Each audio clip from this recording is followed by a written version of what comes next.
Drey, pardon, qu'elle m'a dit à la Brit Mila. Elle m'a dit, à Ashdod, on n'a absolument rien de ce qui existait à Villeurbanne et franchement, ça nous manque beaucoup. Et ça m'a touché parce que je me suis dit, moi, je pensais qu'en Israël, on allait trouver effectivement tout. Mais non, on est là justement pour apporter ce qui manque. Et ça quelque part, ça a résonné dans mon cœur. Et je me suis dit, alors, il faut que je fasse l'effort de réorganiser ce cours. Et donc, c'est aussi par le mérite de la Brit Mila du petit Israël Semoun. Donc, c'est lui qui a été à l'origine de la rencontre avec Madame Drey, avec Sandra, et qui a été déterminante pour à nouveau pouvoir réunir tout le monde et faire ce cours. Voilà, Liaou. Je vais commencer. Tu peux y aller. Tu peux y aller. Bon, parce que tu as beaucoup parlé de moi, j'ai tout le temps de parler de toi, mais vous connaissez tout Daniel et sa pureté de cœur et sa sincérité. Et donc, vous savez comme moi que Baruch Hashem, il est pur, il est sincère et il tient vraiment à partager de manière totalement désintéressée son amour de Dieu, de la Torah et des mitzvot. Et donc, je remercie de m'avoir invité. Des autres. Je remercie Madame Amar d'avoir organisé le cours. Je vous remercie d'être venu. Je remercie les téléspectatrices. Et on va commencer. Et j'avais promis très rapidement une préparation à Rosh Hashanah qui arrive dans à peu près 2 semaines. Et donc, 2 points importants que je vais partager avec vous. Rosh Hashanah, Rosh c'est la tête. Donc, nous dit Rabbi Nachman de Breslev que l'idée de la tête, elle est connectée à Rosh Hashanah. De quelle manière? De la manière suivante, puisque en vérité, tout part de la tête. On sait que tout part de la tête, toutes les impulsions du corps sont précédées par un mouvement du cerveau, une directive, et tout commence avec la tête. Et c'est pareil pour la tête de l'année. Et tout dépend de la tête de l'année, et tout dépend, nous dit Rabbi Nachman, de ce qu'on va avoir dans la tête pendant Rosh Hashanah, la tête de l'année. C'est-à-dire, il nous dit, pendant ces 2 jours, écoutez bien, n'entretenir que des pensées positives. Et ces pensées positives, elles vont avoir une influence sur l'année à venir. C'est-à-dire que vraiment se dire on va avoir une bonne année, il va se passer de belles choses. Cette positivité, elle doit se répandre au niveau de la manière dont on va se comporter aussi, bien sûr, des mots positifs, toujours des belles paroles, et vraiment faire l'effort d'être dans une positivité totale pendant ces 2 jours de Rosh Hashanah. C'est le premier point. Deuxième point, il est lié, c'est qu'à Rosh Hashanah, on lit un passage de la Torah qui est un petit peu, je ne sais pas, décalé. On lit le fait que Ishmaël a été renvoyé par Abraham. Il est dans le désert avec sa mère Agar et il meurt de soif. Et ils sont en train de prier. Et à ce moment-là, Akadosh Baruch Hu dit à Agar de ne pas s'inquiéter et il fait apparaître une source. Et non seulement ça, il bénit Ishmaël, qui sera composé de nombreuses nations. Une bénédiction. Alors Rachid nous amène un midrash qui dit que les anges du service divin, ils ont dit à Dieu, mais qu'est-ce que tu fais, Dieu? Tu sais bien que ses descendants, en tout cas une partie, vont faire du mal au peuple d'Israël. Ils vont essayer de le détruire. Et toi, tu le bénis? Alors Dieu leur a répondu, maintenant, à l'heure actuelle, là, est-ce que Ishmaël est tzaddik ou pas? Ils ont dit oui, il est tzaddik. Il leur a dit alors, c'est en fonction de ça que je bénis. C'est-à-dire, et c'est ça le deuxième point qui est très important, qui est lié au premier, c'est-à-dire qu'il ne faut pas croire que Kadosh Baruch Hu nous juge en fonction d'un constat sur l'année passée ou d'une connaissance de l'année à venir. Kadosh Baruch Hu nous juge à Rosh Hashanah sur notre comportement à Rosh Hashanah. Ça veut dire que, on va dire, ouais, mais c'est hypocrite pendant toute l'année, etc. C'est pas grave. C'est pas grave, c'est un cadeau. Et on essaie, Bezrat Hashem, pendant toute l'année, d'être à la hauteur dans notre comportement de Rosh Hashanah. Mais en tout cas, pendant les 2 jours de Rosh Hashanah, le fait de bien se comporter, même de faire la tzadéket, de tout, c'est une bonne chose. Et surtout, pas de rasra, pas d'angoisse, pas d'anxiété. Vous savez, il y en a qui ont l'habitude de faire le jeûne de la parole. Okay, oui, tu peux, mais surtout pour ne pas dire des phrases négatives. C'est pour ça que je donne de la parole.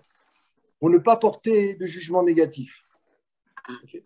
Si tu veux, tu le fais. Mais l'essentiel, c'est cet état d'esprit clair, ce comportement qui en découle, positif, et qui fait que les 2 jours de Rosh Hashanah vont nous apporter les bénédictions pour toute l'année Bezrat Hashem.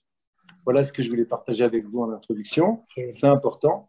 Et donc maintenant, on va commencer le cours qui s'appelle Eretz Israël, traumatisme ou bénédiction.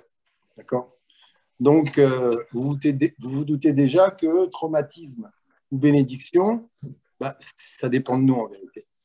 L'alliance en Eretz Israël, ça peut être un traumatisme et ça peut être aussi une bénédiction. Okay.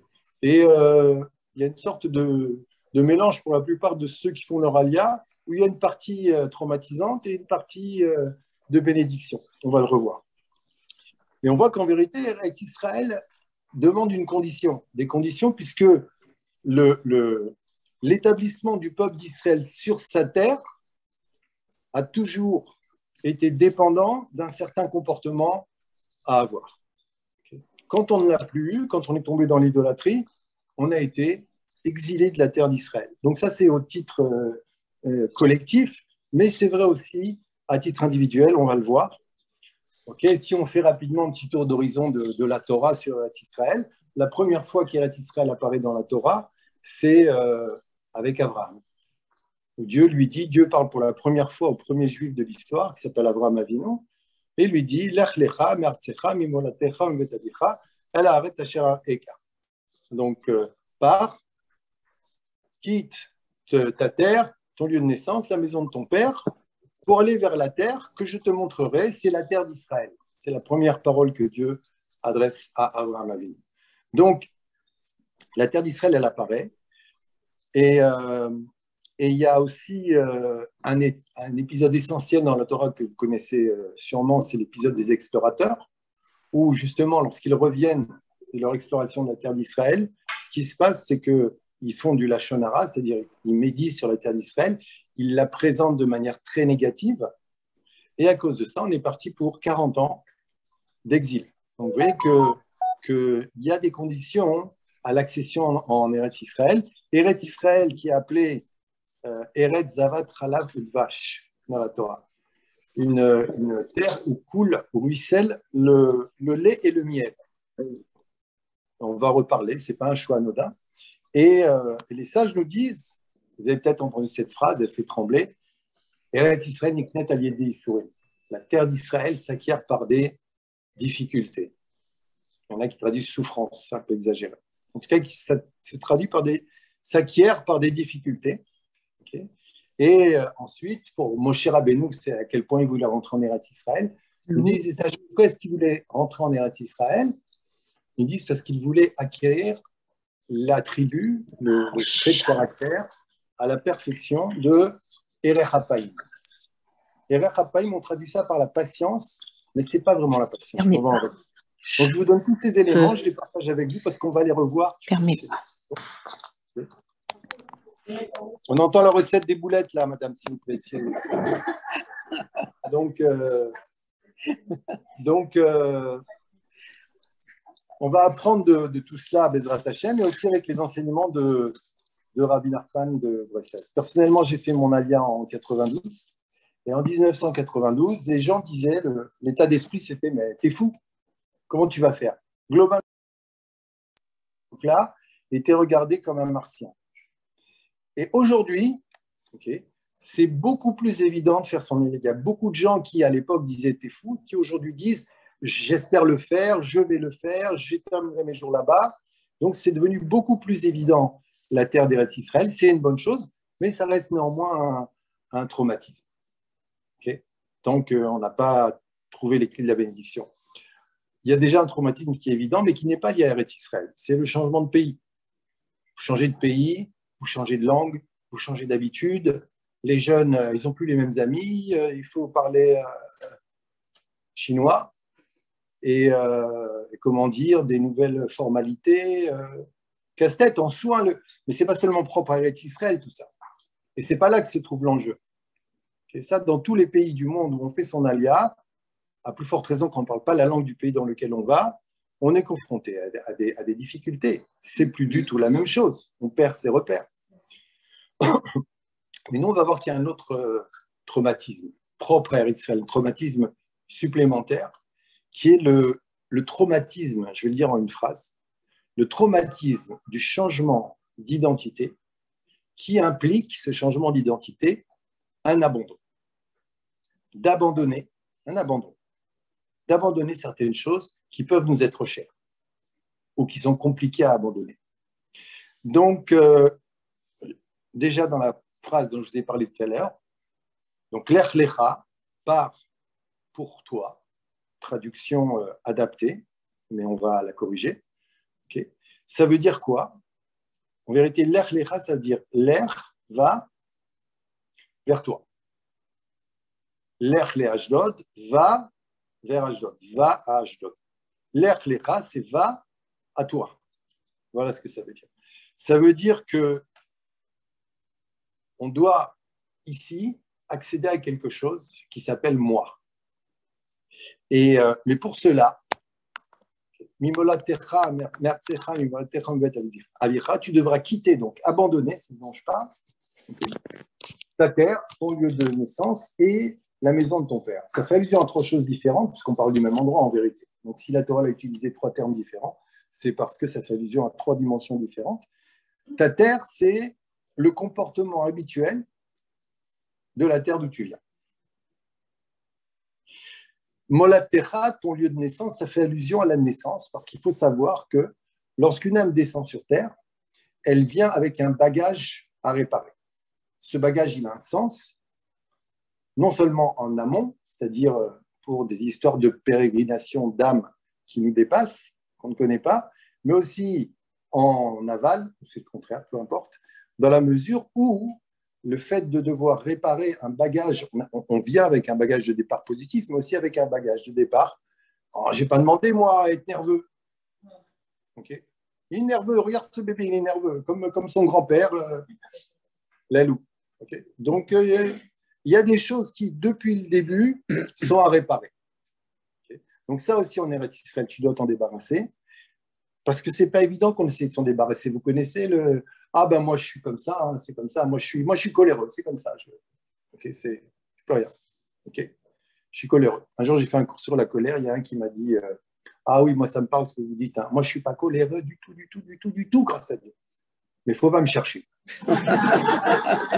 Véridique. Bon, j'ai réussi à retenir mon rire, je l'ai pris au sérieux.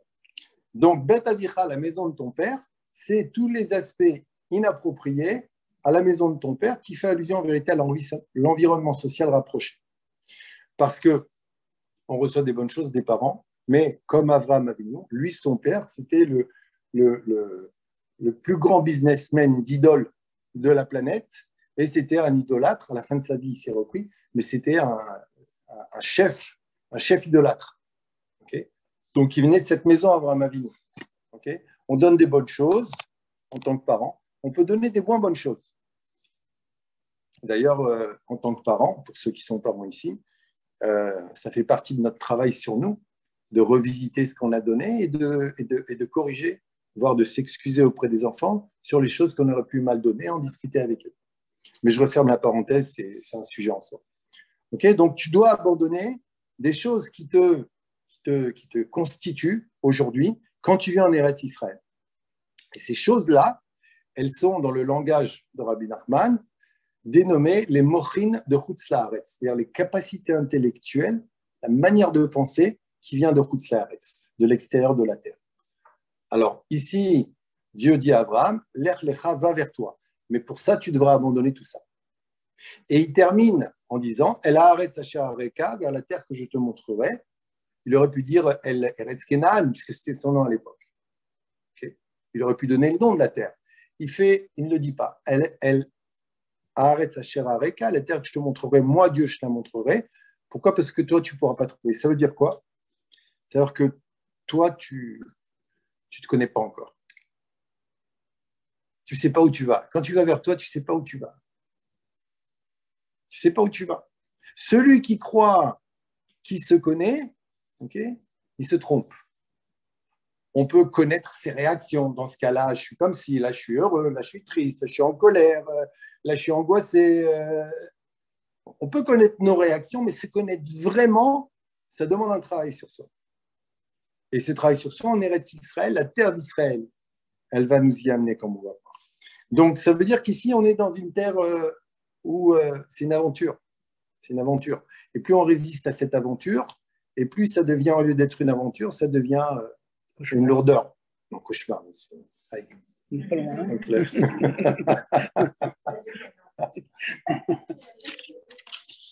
Donc, voilà. Alors, je vais vous donner un exemple du passage de la terre d'Israël dans la Torah elle-même, rapidement. Donc, Yaakov Avinu, il a épousé donc Rachel et Léa, et Dieu lui dit, c'est le moment que tu rentres en Eretz Israël, tu auras une postérité qui se multipliera à l'infini. Je suis avec toi. Va, rentre en Eretz Israël. Donc, quand Dieu il vous dit vas-y, on peut penser je suis avec toi, tu vas avoir une postérité, on est tranquille, non? En plus, c'est Dieu lui-même qui lui parle, on est tranquille. Okay. Donc, il arrive, frais, pour faire son alia, et il envoie même des messagers pour prévenir Esav de son arrivée. En le prévenant, je vous évite les versets et les commentaires, mais globalement, on dit voilà, je viens de chez Lavan, qui est beaucoup plus fourbe que toi, et il n'a rien pu me faire. Tu ne peux rien me faire. Okay. Et il n'a pas peur, okay, puisqu'il envoie des messagers le prévenir. Il n'a pas peur, il sait que Dieu est avec lui. Okay. En plus, ça, il sait qu'il est très fort, mais il est plus fort physiquement que Esav, donc il est tranquille. Okay. Pourtant, quand les messagers reviennent, disent Esav, il est en colère. Il arrive là, il n'est pas content. Il commence à avoir peur. Il a peur. Alors, on ne va pas développer le sujet, mais c'est pour dire que même Yaakov Avinu, à son niveau, à lui, quand il a changé, en passant de Chutz La'aretz à Eretz Israël, il a vu se développer en lui des émotions qu'il ne connaissait pas, qu'il ne pouvait pas soupçonner, des réactions qu'il ne pouvait pas soupçonner. Et ça nous arrive tous ici. Okay. Donc, même Yaakov Avinu, quand il a fait son alia, il a connu ce qu'on a connu. Donc, c'est comme si Dieu lui disait, tu croyais être prêt, okay, tu es venu, voilà, et ça, je suis là, Dieu, la promesse, etc. Il a même remis en question la promesse, il a commencé à dire, est-ce que j'ai fait un bon choix? Dieu, protège-moi de mon frère. Okay. Pourtant, tu m'avais promis. Et je fais mon alia, bénédiction, ça va bien se passer. T'es sûr? Ce passage-là, à son niveau, à lui, Yaakov Avinu, il l'a connu. Bon, il s'est repris très vite, mais lui aussi, il l'a connu. Okay. J'ai demandé, Dieu, t'es avec moi? Okay. On peut se poser cette question, Dieu, t'es avec moi? Waouh! Okay. Et ici, il faut comprendre que ce n'est pas une terre comme les autres. Les structures mentales, les mochines de Chutz La'aretz, ici, elles sont dépassées, elles sont obsolètes. Elles sont obsolètes, pour le bien, mais elles sont obsolètes. Et on va voir que tant que tu résistes à vouloir t'accrocher à tes certitudes, à ta carte de visite, mais je suis médecin, on va dire, miata birklal, on va dire. Ah bon, alors, si tu veux. Okay. Tant que tu veux t'attacher à tes certitudes, à ce qui te caractérisait en Chutz La'aretz, un portefeuille, un titre, une célébrité, un talent, okay. Tu viens ici avec ça, tu crois en ça, tu t'aperçois que non, je ne suis pas du tout protégé par ça. C'était une sorte d'idolâtrie. Et dans la Torah, il y a une mitzvah. Quand tu arriveras en Eretz Israël, tu détruiras les lieux d'idolâtrie. Donc, ce n'est pas une terre comme les autres ici.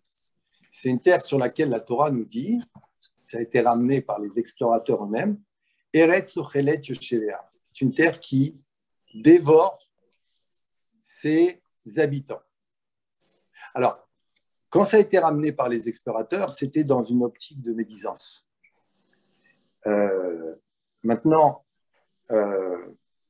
malgré tout, il n'est pas possible que même une chose apparemment négative ne contienne pas un sens plus élevé, supérieur, okay, et un sens positif.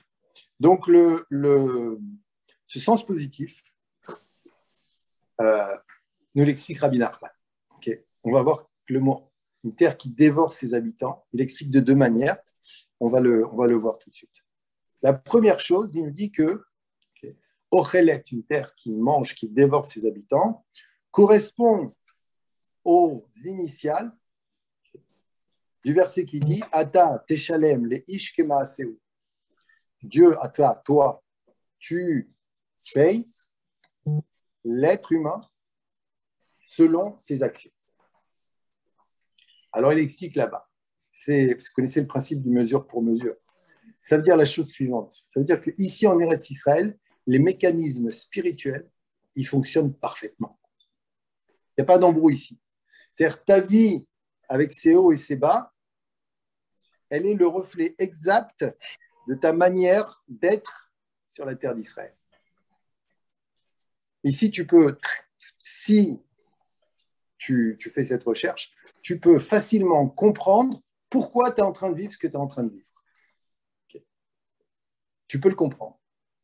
Et tu peux comprendre aussi de quelle manière tu vas réparer ce que tu as à réparer et devenir meilleur. Donc, c'est une terre ici, c'est la terre de la vérité, nous dit Rabbi Nachman. C'est la terre de vérité, Israël. C'est-à-dire la vérité ici, tu la cherches, tu la veux, elle est accessible. Elle est accessible. C'est la première chose. La deuxième chose, c'est donc une terre qui dévore ses habitants.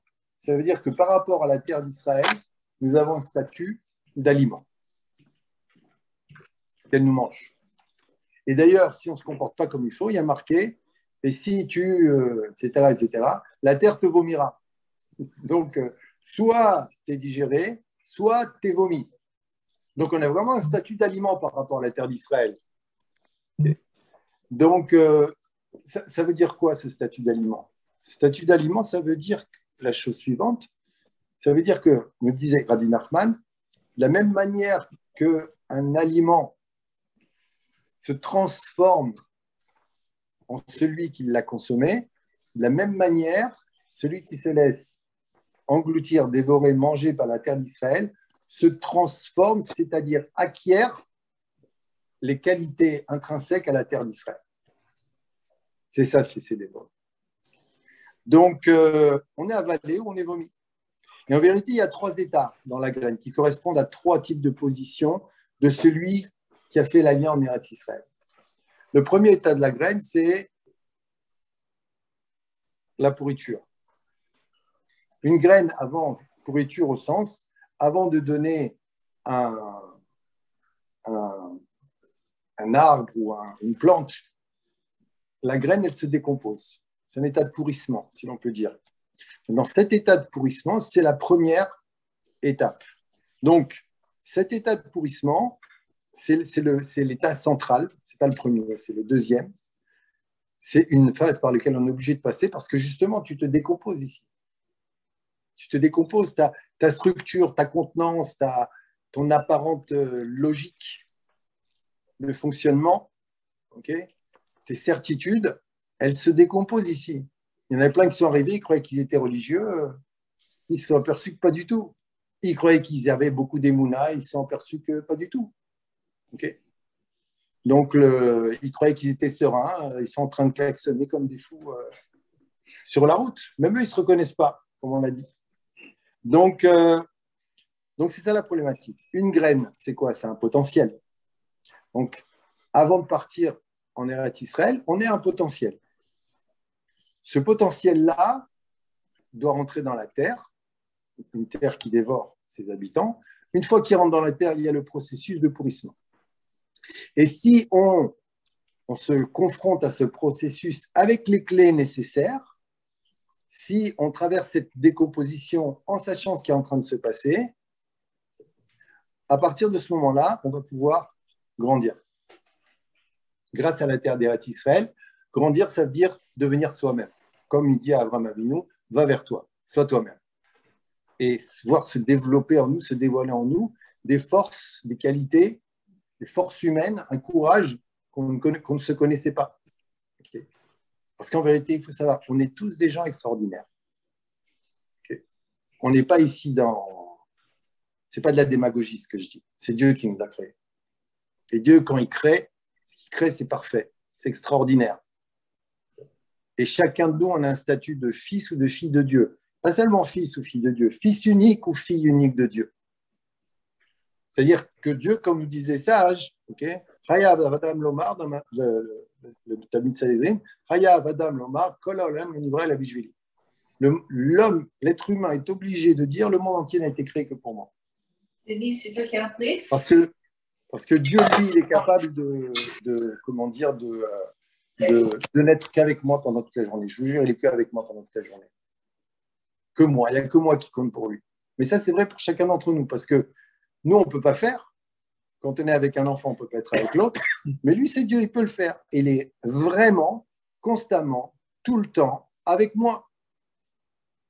Et en fonction de ma capacité à prêter de l'attention et à le faire entrer, à lui ouvrir la porte, je verrai qu'il est tout le temps là. Et pas là pour être dur. Donc, ces trois états-là, voilà. Okay. Maintenant, je ne suis pas en train de faire de l'idéologie. Je ne suis pas en train de dire quelqu'un qui n'est pas en Eretz Israël, c'est une graine. Et moi, je suis en Eretz Israël, je suis une plante. Ok? Non, j'en suis pas là.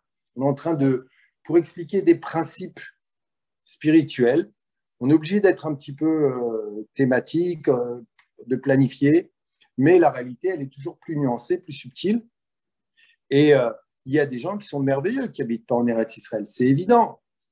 Mais ces gens merveilleux, on verra qu'ils ont déjà en eux une part d'Eretz Israël, justement dans l'identité, dans le voyage vers soi, qu'ils ont développé en eux. Ou reçu, ça existe aussi, cadeau de leurs parents qui ont fait le travail à leur place. Okay. Ils l'ont en eux. De l'autre côté, les Israéliens aussi, ils ont un cadeau. Parce que Israël, c'est la terre de la foi. On va le voir. Celui qui naît là, il a une foi de base, qu'il soit religieux ou pas.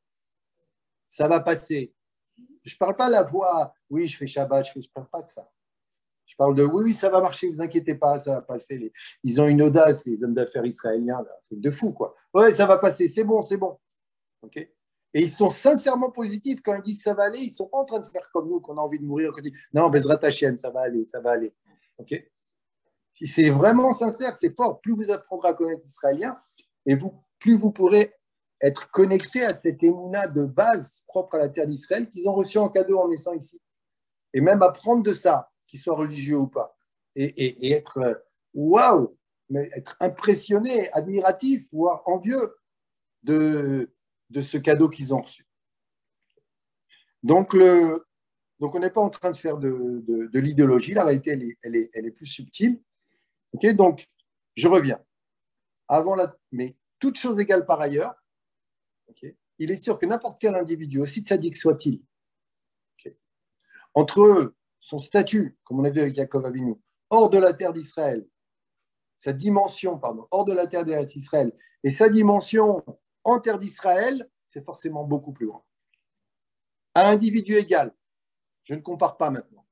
Okay, à individu égal. Et parfois, on ne s'en aperçoit pas, hein, vous savez. Parfois, on a l'impression qu'on est en train de se décomposer, justement, dire qui je suis. Et en vérité, si on apprend à regarder, qu'est-ce qu'on a grandi, Baruch Hashem. Et on se retrouve parfois dans des situations où on voit se dévoiler en nous, s'exprimer en nous des forces qu'on n'arrivait même pas à comprendre. Comment je fais pour tenir? Comment je fais pour? C'est parce qu'en vérité, tu es en train de grandir, mais tu ne t'aperçois pas. Donc, la première phase, c'est le potentiel. Donc, avant Eretz Israël. Tu rentres en Eretz Israël et cette phase de décomposition qui doit t'amener à une naissance, pas une renaissance, une naissance, la naissance du vrai toi, du vrai soi. Okay. Maintenant, il y a une phase intermédiaire qui concerne beaucoup de gens où tu souffres ici, parce que cette décomposition, c'est sur ça que les sages disent Eretz Siptet al Yedei Isurim, une terre qui s'acquiert par des difficultés. Cette décomposition-là, elle est compliquée, mais d'un autre côté, on ne veut pas quitter Eretz Israël. Donc, la plupart de ceux qui font leur alia, ils sont dans ce qu'est-ce que c'est dur et qu'est-ce que c'est bon. Ils le disent en même temps. Ah, mais je ne partirai jamais d'ici. Mais qu'est-ce que c'est dur, mais je ne partirai jamais d'ici. Ils sont dans ce. OK? J'aime voir vos. Non, je dis ça pour ceux qui nous regardent. J'ai un parterre de gens merveilleux qui acquiescent à ce que je dis. Je suis au top.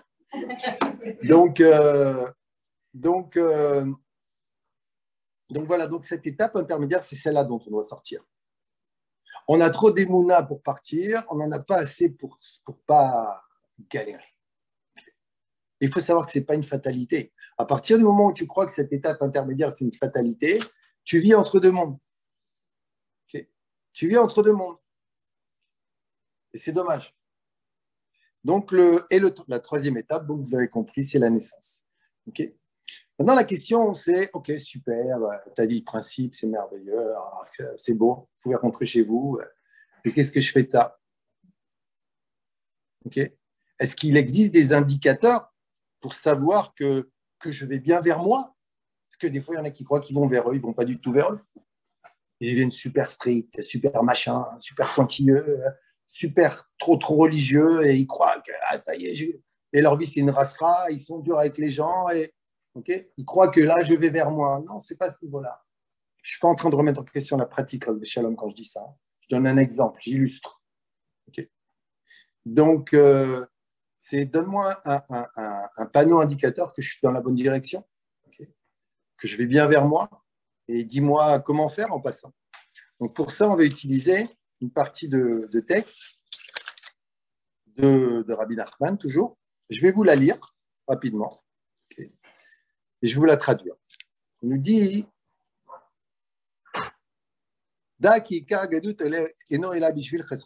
sache que le principe de l'exil est dû à un manque de émouna. Vous allez voir le lien avec Eretz Israël. Déjà l'exil. Comme c'est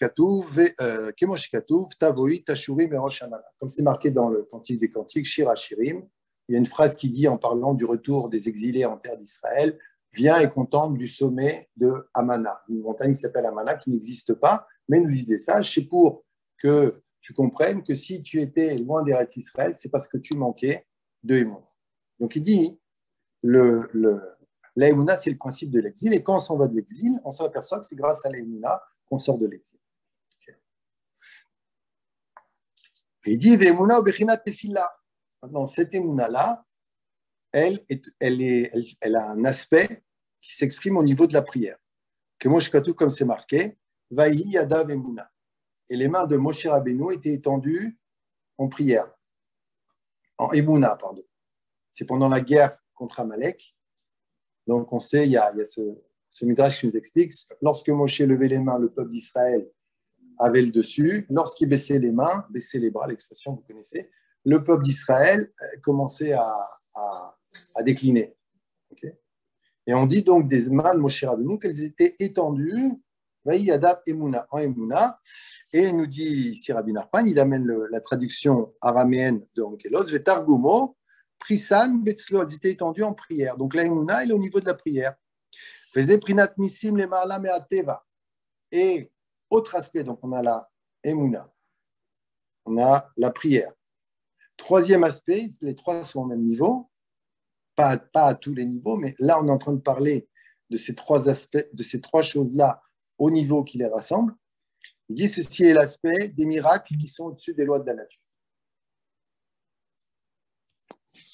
Qui a tfila les Marla Miteva, parce que la prière, justement, sa capacité, c'est quoi? C'est qu'elle nous permet de sortir des lois de la nature. Elle permet de changer les lois de la nature. La prière. Tu es dans une situation X et cette situation X, elle a l'air comme ça, ben, c'est comme ça. Et tu pries pour Y et Y se passe. Okay. Donc, il y a un changement des lois de la nature grâce à la prière. Donc, ce changement des lois de la nature, ça s'appelle un miracle. Ça s'appelle un miracle. Un miracle, c'est un changement des lois de la nature. Les Varnes. Okay. Donc, c'est une chose miraculeuse. Mais pour ça, il faut y croire, il faut avoir de la émouna.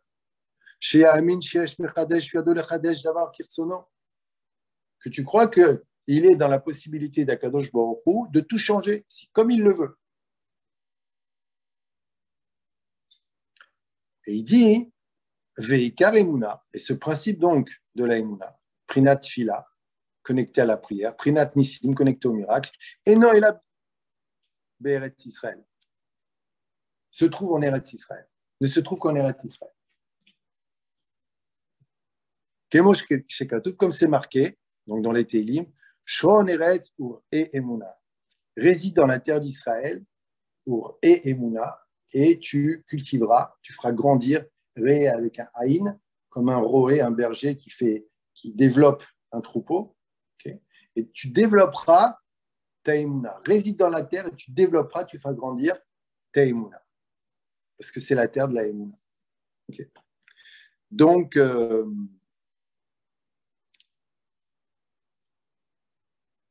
là, il nous dit donc, voilà, la terre d'Israël, c'est une terre propice à ces forces spirituelles-là. C'est elle qu'on va devoir utiliser pour se développer en Eretz Israël. Je continue un peu le texte, okay, et après on reprend les points principaux. Donc il dit, je traduis là directement, et c'est donc ici, en terre d'Israël, que montent les prières, comme c'est marqué, ceci est la porte du ciel, ce que Yaakov Avinu avait dit en se réveillant. Il dit, c'est là que toutes les prières elles viennent, c'est la porte du ciel. Okay. Et c'est la raison pour laquelle, je sais pas, Gam Avraham Avinu, Bema Eda, lorsque Avraham Avinu s'est trompé en disant à Dieu, mais comment est-ce que je sais que je recevrai la terre? Okay. Donc il s'est trompé, il a fauté à son niveau à lui par rapport à l'héritage de la terre. Parce qu'il dit, comment je sais que je vais recevoir la terre? Donc il était en décalage avec le concept d'Eretz Israël. Puis il dit, comment je sais que je vais la recevoir? Est-ce qu'on va vraiment la recevoir? Expression d'un doute. Okay. Donc la terre qui est l'aspect de la prière, de la foi, et des miracles, Aya Galut Mitzrayim. À ce moment-là, était décrété l'exil en Égypte, quand il a posé cette question. Donc en vérité, on va comprendre ça. Et quand on comprend ça, on va avoir ce panneau indicateur dont on a besoin pour s'adapter à la bénédiction de la terre d'Israël et la recevoir, Bezrat Hashem. Donc, il y a quelqu'un qui demande dans quel livre c'est le Likutei Moharan, Torah 7, du premier tome. Donc,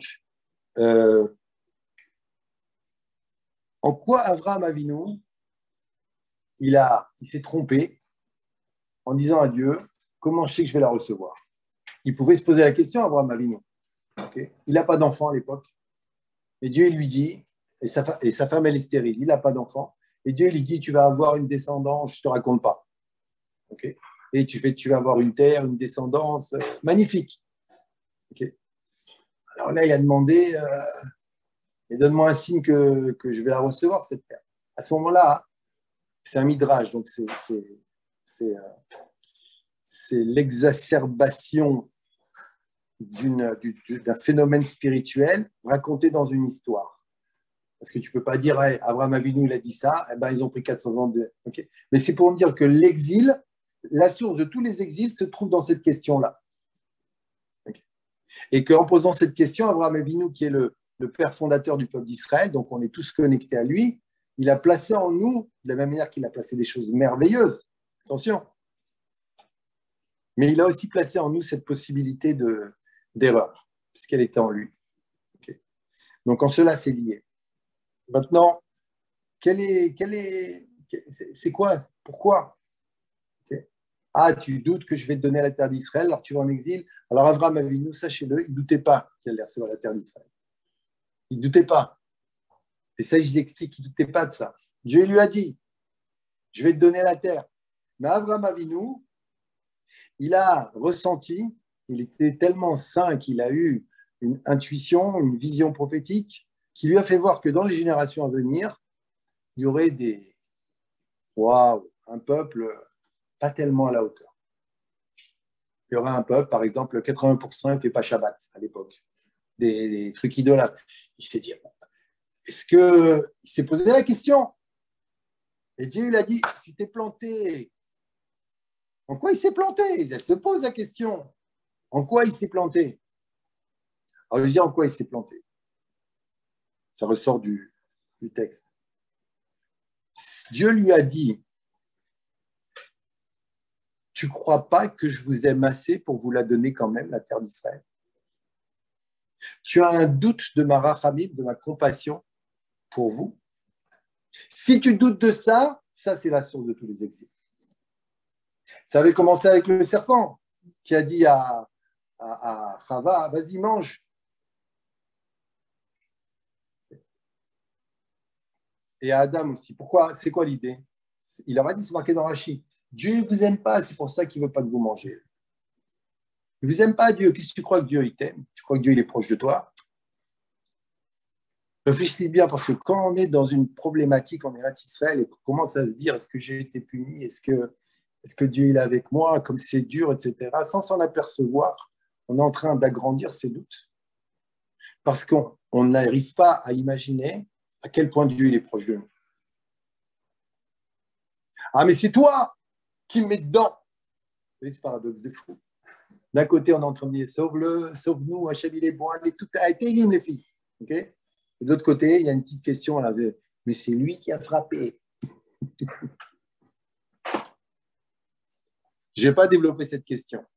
Okay, il y a deux types de frappes. Il y a des frappes où quelqu'un il doit partir, il doit partir. Et il y a des frappes où on s'est soi-même mis, sans s'en apercevoir, dans la situation dans laquelle on se trouve. Parce qu'il y a des mécanismes de fonctionnement spirituel. Et comme Rabbi Nachman l'a dit, en Eretz Israël, ça fonctionne tout seul. Pas que dans le mal, dans le bien aussi. Ça fonctionne tout seul. Okay. Donc des fois, en ayant fait un mauvais choix, avec les conséquences de ce mauvais choix qui nous rattrapent, okay, on est en train de dire ah, Dieu, qu'est-ce que tu fais, machin, tu m'as puni. Tout ça, hein, écoutez les voix intérieures, identifiez-les si vous en avez, de toutes ces voix intérieures qui sous-entendent sans qu'on ose le dire, parce que j'ai reçu une claque, je ne vais pas en recevoir une autre, okay, en lui disant ah, tu ne m'aimes pas. Okay. Toutes ces voix intérieures qui en vérité sous-entendent que est-ce que Dieu il m'aime quand même à ce point? Okay. Est-ce qu'il est si proche de moi que ça? Il ne voit pas la vérité. Okay. Tout ça, c'est Bemaïda d'Abraham Avinu. Et le problème, c'est que ça ne fait que perdurer, voire faire perdurer, entretenir, voire des fois compliquer l'exil dans lequel on se trouve. Parce que c'est quoi l'exil? L'exil, justement, c'est un éloignement qu'on comprend en termes géographiques dans notre histoire. Mais l'exil, c'est être loin avant tout de soi, de soi-même. C'est lié. Eretz Israël, tu vas vers toi. L'exil, c'est être loin de soi. Donc, en Eretz Israël, quand tu développes cette vision de Dieu, automatiquement, sans le savoir, tu propages de l'exil. Tu propages de l'exil. Okay. Donc, Dieu dit à Abraham Avinu, mais tu ne crois pas que je vous aime assez pour vous la donner? Et d'ailleurs, il ne l'a pas prouvé. Okay. 1948, le peuple d'Israël il était au top spirituellement, il n'y avait que des Kisui Roche et des Streimel. Pas du tout. Pas du tout. Le moment est venu. Et il y a des tzadikim, même s'ils n'étaient pas la majorité, qui depuis des siècles faisaient un travail de fou pour faire en sorte que tout le peuple soit considéré comme « allez, je vous le donne », et contre toute logique, contre toute attente, contre tout calcul spirituel qui disait « ah non, ce peuple, il ne mérite pas hein. ». Israël. Et maintenant, il y a la bracha, qu'on le veuille ou non. Alors, elle vient. Maintenant, elle est parfois mal redistribuée. Okay. Il y a un gouvernement au milieu. Okay. Mais elle est là. Du gaz et du pétrole et des startups. Elle est là, la bracha. Elle est là. Et les guerres, comment on les a gagnées? Des miracles. Et nous, on peut tous raconter les miracles qu'on a eus. C'est pas des trucs de fou. Souvent, ceux qui viennent avant de faire leur alia, ils vont en voyage, ils disent « Ah, j'ai rencontré lui, il s'est passé ça, des miracles de fou. » Ils disent « Ah !» Okay. C'est un petit clin d'œil pour dire « Allez, viens. Okay. » Après, c'est moins, mais on en a quand même. Okay. On a des miracles de fou. Okay. C'est la terre des miracles. C'est la terre des paradoxes. Tu ne peux rien prévoir. Pourquoi est-ce qu'on nous appelle la Torah, elle appelle Eretz Israël, Eretz Zavat Chalav Udvash? Pourquoi le miel et le lait? Okay. Donc, des rivières de miel et des rivières de lait. Parce que le Dvash et le Chalav, ils ont un aspect paradoxal. Le Chalav, c'est Chalavi. Et il vient de la vache, qui est Bassari. Comment du lait qui est Chalavi? Mais c'est interdit de les mélanger. Et l'abeille, est-ce qu'elle est cachère, l'abeille? Vous avez déjà mangé des abeilles? Il paraît en Chine, ils disent qu'il y a une... Okay. Donc l'abeille, ce n'est pas cachère. Son miel, il est cachère. Il est cachère. Okay. Parce qu'ici, en Eretz Israël, c'est des paradoxes. N'essaye pas d'être logique. Ta logique, nous, les Juifs, par rapport à la logique qui est, d'une certaine manière, l'antithèse du monde de la foi, pas que tu dois être un abruti qui croit en tout. On a besoin d'intelligence, même dans la manière dont on croit. Non, de manière globale, il y a la Emouna qui est une force féminine, pas les femmes, une force féminine qu'on a tous en nous, dans laquelle on accepte et on croit, même si on ne voit pas. Okay, donc, on est dans un état d'acceptation. Okay, et il y a la logique qui, elle, nous fait analyser une situation pour réagir à cette situation et faire le mieux qu'on peut pour en tirer quelque chose. Okay. Donc là, c'est beaucoup plus, c'est masculin. Okay. Donc c'est deux forces qui doivent aller ensemble, hein, comme un homme et une femme doivent aller ensemble. Mais qui, sur le papier comme ça, leur nature profonde, elle est différente. Okay. Donc, comment dire, terre d'Israël, c'est la terre des paradoxes. Chalav Udvash. Okay. Tu veux être logique? Non. La logique, c'est une arme. L'intelligence, c'est une arme que Dieu nous a donnée. Mais ce qu'il attend de nous, c'est nos qualités de cœur, notre capacité à croire, à vouloir, à avoir du courage. C'est ça qu'il attend de nous. Et l'intelligence est au service du développement de ces capacités de cœur, de manière à ce qu'elles ne soient pas destructrices, de manière à ce qu'elles soient productives. Mais c'est ça. Quand Dieu dit, quand les Khamim, ils essayent de synthétiser en un seul verset de la Torah écrite, toute la Torah, ils se mettent d'accord sur un verset dans le prophète Habakkuk, le tzaddik be'emunato yirchye. Le tzaddik vivra, yirchye, par sa émouna. Pas par son intelligence. Pas par son intelligence. Attention, je ne suis pas en train de mettre en question l'intelligence. Nous, on est le peuple du livre et qui, comme nous, avons des gens qui étudient et qui étudient et qui étudient et qui étudient. Je ne suis pas en train de faire une exagération. Mais malgré tout. Okay. Donc, la direction, okay. Donc, on a vu la Emouna, la Tfila, les Nissim, Eretz Israël. Okay. Donc, la Emouna, c'est un peu compliqué à traduire. La Emouna, ce n'est pas simplement croire en Dieu. La Emouna aussi, c'est peut-être surtout avoir confiance en soi. J'ai confiance en moi. Pourquoi? Parce que Dieu est avec moi. Parce que Dieu est avec moi. Regardez un bébé, enfin un petit, pas un bébé, mais quand il commence, avant d'être un petit peu traumatisé par l'éducation, il y a une phrase de Françoise Dolto qui dit « On apprend aux enfants à parler, à marcher pour leur dire de s'asseoir et de se taire. » Avant qu'ils soient un petit peu traumatisés par l'éducation, okay, il ne peut même pas imaginer, tellement il est persuadé, et il sent un amour inconditionnel qu'on va lui dire non. Okay, c'est de base, ça. La joie, elle est de base. L'amour inconditionnel, il est de base. C'est de base, c'est comme ça. Avant que. Donc, la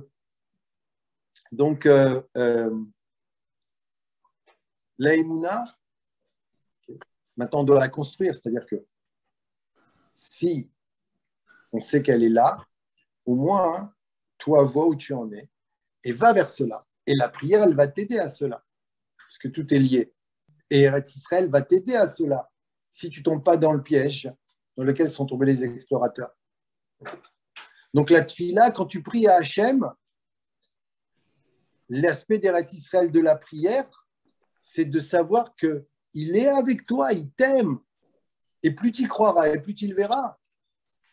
Mais si ta prière, tu l'as fait comme tu joues au loto, il y a des prières qui s'appellent des prières loto. C'est-à-dire, je l'ai fait, peut-être ça passe, on ne sait jamais. Bah oui. Quand on est en train de prier, que notre tête est un petit peu embrouillée, etc., c'est qu'on n'y croit pas vraiment. On ne croit pas vraiment qu'il nous écoute, on ne croit pas vraiment que ça va marcher. Pourquoi? Parce que justement, on n'est pas conscient à quel point il est proche de nous. Et c'est un cercle vicieux parce que c'est nous, la Emouna, c'est notre force, et notre Emouna, Tenuos d'Elohim, elle donne de la force à Dieu. Plus tu crois en lui, et plus tu le fais exister. Plus tu crois qu'il est loin, et plus tu l'éloignes. Et tu le fais souffrir en même temps que tu souffres, parce qu'il l'exile. Okay. Donc, c'est de ça dont on parle dans la Emouna. Okay. Donc, la tfila, oui, et les miracles, on comprend. Okay. Donc, les miracles, c'est une terre, ça veut dire où tout est possible. Tout est possible. On le voit. Combien il y en a qui disent, ouais, ils font des stratégies ici, machin, etc. C'est à droite que l'argent se trouve et elle vient de gauche. Si vraiment, tu es obligé de comprendre que c'est Dieu qui dirige. Mais va jusqu'au bout, il dirige et il est avec toi. C'est un bon roi, Dieu. Ce n'est pas un mauvais roi. Dès que tu commences à croire qu'il ne t'aime pas autant que ça, c'est là que les problèmes commencent. Et justement, quand tu arrives en Eretz Israël avec ta manière de penser logique, elle est totalement antinomique avec la terre d'Israël. Elle te met dans des situations que tu ne comprends pas. Ça vient d'ici. Tu ne comprends pas. Et tu résistes. Tu vas à tout prix que. Et c'est comme ça. Ah ben en France, quand même, on avait, etc. Okay. Pas tout le monde. Je ne fais pas une généralité. Okay. Donc, mais ce n'est pas interlogique ici. Ce qui se passe n'est pas logique au sens cartésien du terme. Donc, c'est Khalabout de vache. On n'était pas prêts, ce n'est pas comme on pensait, et ça nous appelle justement à aller vers des choses qui sont en nous, dans une relation avec Dieu qu'on doit entretenir, qui s'appelle la Ahavat Chinam, dont la délivrance finale dépend. C'est-à-dire l'amour gratuit, c'est-à-dire sans faire de calcul. Arrête de faire des calculs. Qui est-ce qui a fait des calculs? C'est les Meraglim, les explorateurs. Ils ont fait des calculs, ils sont arrivés, c'est comme ci, c'est comme ça, c'est machin. Ils étaient restés dans leur tête en Égypte, en Khoutzlaretz. Donc, tandis que la terre d'Israël, elle nous appelle à développer la rachamim. La rachamim qu'on traduit par la compassion, la mansuétude, la clémence, la magnanimité, etc., la miséricorde, etc. Mais tout ça, c'est des petites traductions. La rachamim, c'est la capacité de donner sans attendre de retour. C'est la rachamim. Donc, de donner, de pardonner, même si. Okay. Donc, la rachamim, okay, c'est ça le panneau indicateur. C'est ça le panneau indicateur que tu es dans la bonne direction en Eretz Israël. Si tu arrives ici et que tu commences à faire des calculs, dire c'est dur, vous savez comment ceux qui disent c'est dur, ils se prennent des tannés. Ouais, ils sont comme ci, ils sont comme ça. Rabbi nous dit une chose. C'est bien. Il dit les souffrances dont on parle d'Eretz Israël, c'est le Lashon Hara qu'on fait sur Eretz Israël. C'est quoi Lashon Hara? C'est-à-dire, tu dis un truc vrai, mais tu l'utilises de manière mauvaise, comme les explorateurs. Ouais, ils sont comme ci, ils sont comme ça. Alors, tu vas les attirer, ceux-là. Tu la grognes, tu les attires. OK? Il y en a, tu rentres dans un bus, c'est Olé Hadash. Okay. Mais Olé Hadash qui est un petit peu okay, les Israéliens. Okay. Tu t'assois, il y en a à côté de toi, sans faire exprès, il te marche sur le pied, ok, et il ne s'excuse pas. Okay. Donc, tu mets le Adonis, okay. Et il te regarde comme ça, il ne te calcule même pas. Ok? Mais sache une chose, c'est qu'un autre, il va rentrer après, il va se faire à côté du même. Mais lui, il est dans cet état d'esprit positif. Il ne veut pas tomber dans le piège. Okay? Ils vont commencer à parler les deux, ils vont se bénir. Ah, qu'est-ce qu'ils sont gentils, les Israéliens. C'est toi qui vas provoquer le truc. Non, mais la réalité, machin, Ouais, ils sont comme si, il ne faut pas dire, mais c'est difficile. Oui, parce que le problème, c'est qu'on est encore en train de penser avec la logique. Donc, on attire vers nous des situations logiques, avec la dureté. Donc, on attire à nous des situations dures. Okay. Je vous jure que plus on va vers la direction de la connaissance de soi et de l'amour de soi, de la confiance en Dieu, de l'amour qui nous porte, plus on va dans cette direction, et plus notre relation avec la vie, avec les gens, elle change. Notre monde, il change, on le sait bien. Okay, change ce qu'il y a dans ta tête et tu changeras. Et s'il y a des gens qui sont béhémètres, qui est dur et rasera et angoissant, okay, tu les attireras plus. Et même s'il y en a qui viennent de temps en temps, tu feras en sorte d'éviter cette toxicité, ou alors ils ne te toucheront plus par leur mélodie négative permanente. Ça, c'est le meilleur, Dieu préserve, pour rater son alia. Ouais, c'est comme si, et c'est dur, et machin. Il y en a beaucoup qui parlent comme ça. J'en vois qui disent non, c'est le qu'ils font pas. C'est bien, mais il y en a plein qui parlent comme ça. Il y en a plein qui parlent comme ça. Okay. C'est dur, et Israël. C'est des souffrances. On ne sait pas qu'on est dans la décomposition. On n'arrive même pas à croire que ce que je dis, c'est vrai. Donc, parce que c'est trop beau pour être vrai. Et Israël, c'est pas trop beau pour être vrai.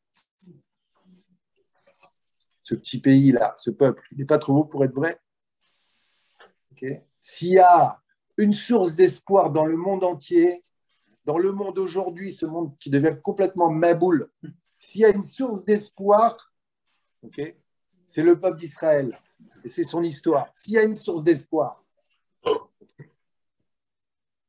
Donc, c'est ni l'Apocalypse ni le djihad, croyez-moi. Donc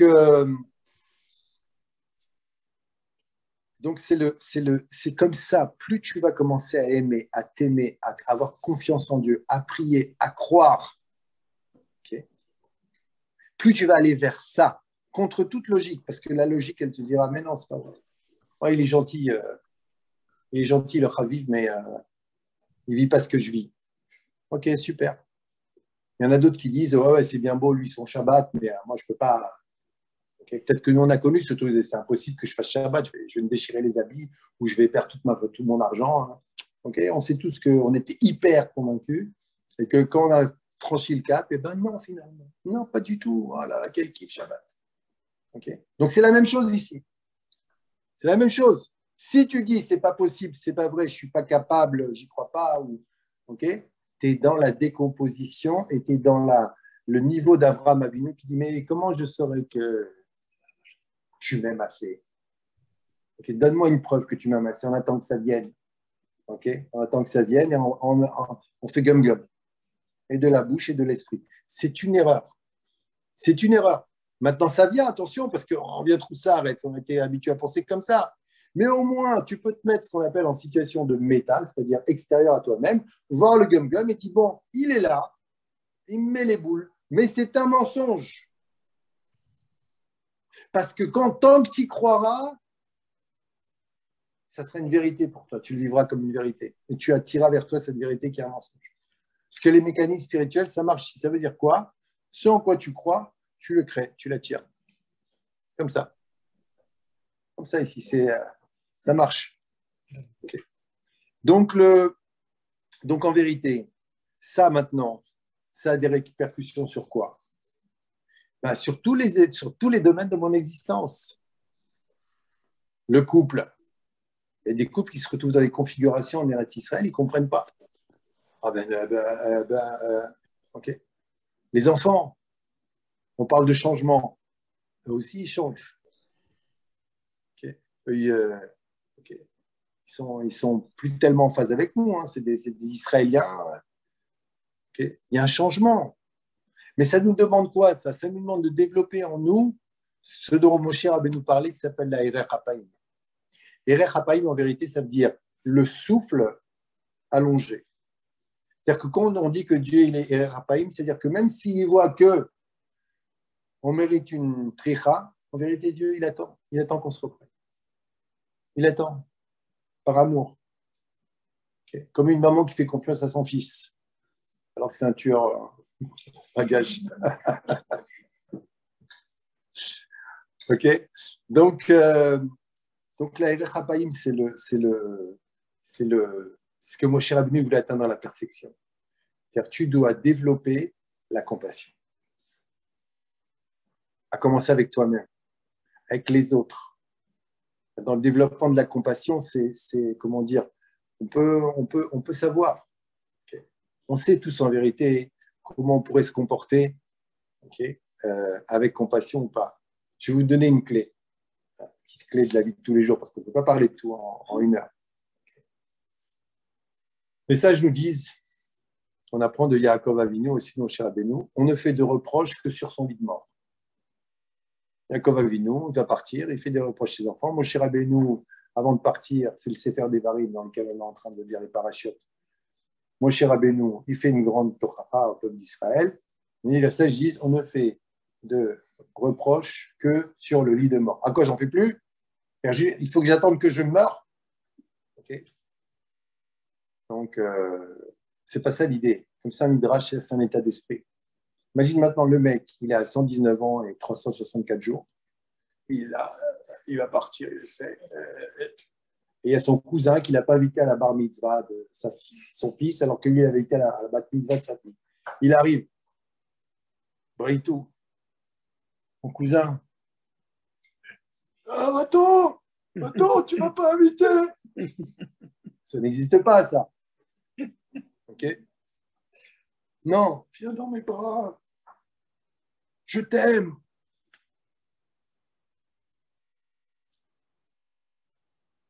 Qu'est-ce que tu ferais si tu étais sur ton lit de mort? Comme si tu devais mourir demain. Okay. Donc, qu'est-ce que tu ferais? Qu'est-ce que tu ferais? Franchement, qu'est-ce que tu ferais? Okay.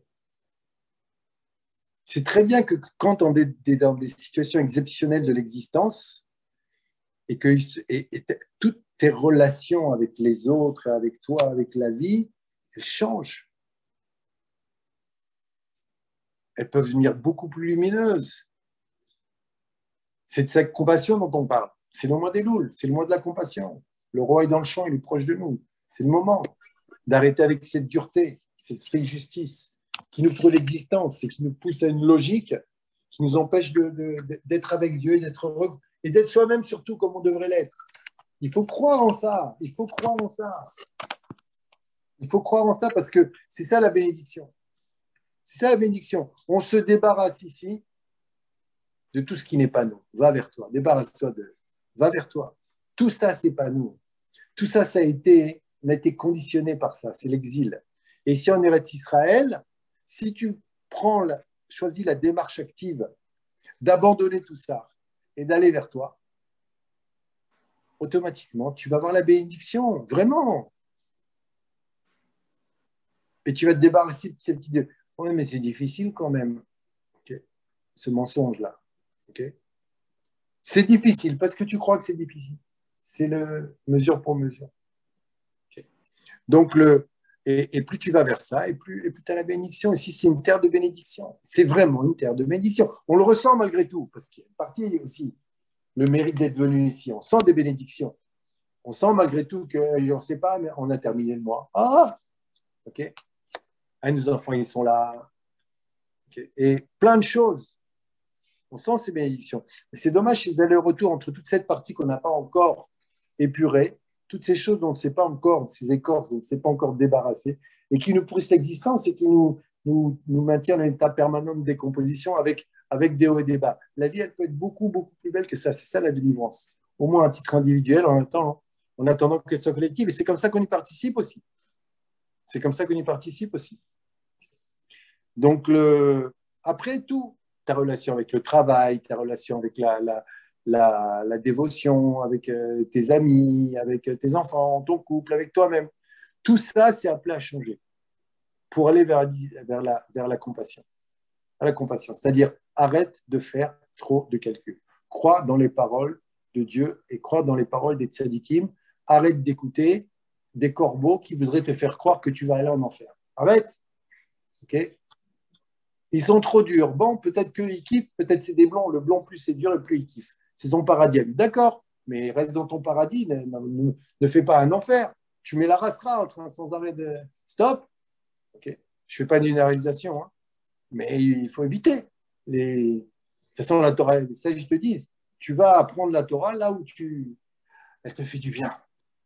Okay, où elle te permet d'avancer. Alors, vos maris n'étant pas là, okay, donc, il y a un truc que je vais partager avec vous qui est important aussi. J'ai connu pas mal de gens qui étaient arrivés, ils avaient des super entreprises, etc. Ils sont arrivés en Eretz Israël, je suis allé faire des cours dans leurs entreprises, et ils avaient vraiment, ils continuaient à travailler avec Haaretz extérieur, et tout d'un coup, je les vois péricliter, petit à petit, péricliter. Okay. En vérité, c'était plus que je leur donnais des cours. Ça m'arrivait plusieurs fois, ils m'avaient embauché pour les aider un petit peu Zarma, et que tous les jours, il y a un cours de Torah. Mais il n'y avait jamais le temps. Non, là, on ne peut pas. Non, mais on a rendez-vous. Non, mais machin. Non, mais plus tard. Non, mais... Alors, on s'assoit. Oui, j'arrive. Okay. Une demi-heure après, OK, moi, je ne vais pas rester là. Vous venez. OK. J'ai posé la question à un tzaddik. J'ai dit, pourquoi c'est comme ça? Pourquoi on voit les gens, ils arrivent, ils ont les trucs, etc. Et on voit petit à petit, ça s'effrite.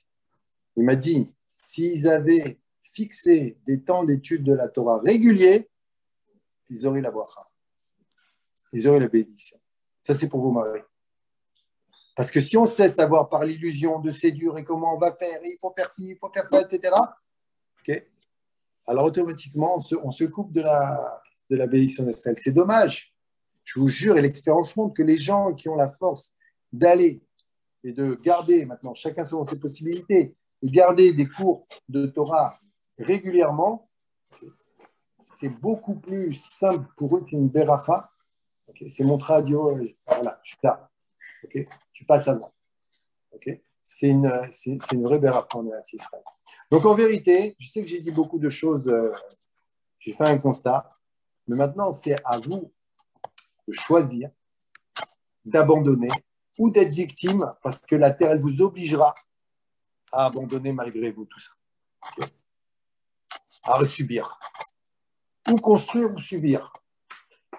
C'est un choix en vérité. Et Dieu, il est là et Dieu, il est présent aussi. Et si on va vers ça, on sera aidé. On sera aidé, c'est sûr. Et la vie, elle est belle, et les gens, on les aime, et on est des gens merveilleux. Et c'est vrai. Okay, c'est ça la direction. C'est vers ça que je vais. Pas ce qu'on peut. C'est vers ça que je vais. Okay.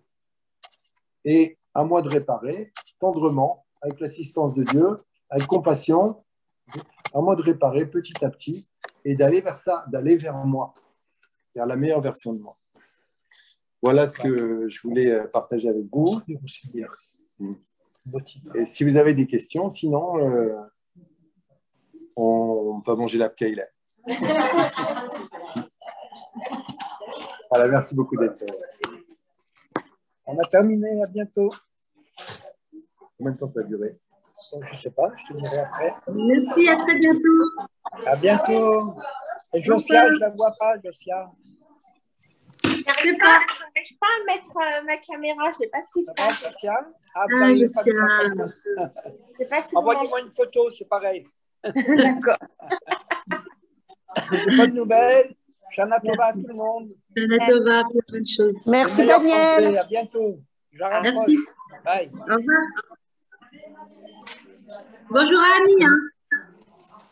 Ah, trop tard. Gros bisous à Annie.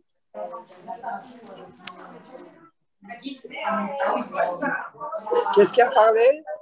Gros bisous à Annie. Un bisou à Annie.